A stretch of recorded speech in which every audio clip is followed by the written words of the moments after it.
মহারাজ বুঝি ব্যস্ত আছেন? আরে ছোট রানী, না না, ব্যস্ত থাকবো কেন? তোমাদের জন্য আমি কখনোই ব্যস্ত নই। এসো এসো।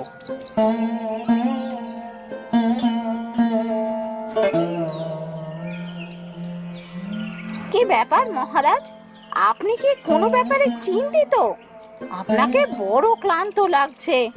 না না, আমার এখন সেরকম কোনো চিন্তা নেই। সবকিছু খুব ভালোভাবেই চলছে। না না, আমি জানি আপনি খুবই চিন্তায় আছেন। আর হবে নাই বা কেন? কমলিনী যেভাবে সারা দিন ওই তলোয়ার হাতে আর ঘোড়ার পিঠে চড়ে ঘুরে বেড়াচ্ছে, আপনি তো চিন্তায় থাকবেই। যতই হোক, মেয়ে তো কিছুদিনের মধ্যেই বিয়ে দিতে হবে। কি কি বললে ছোট রানী?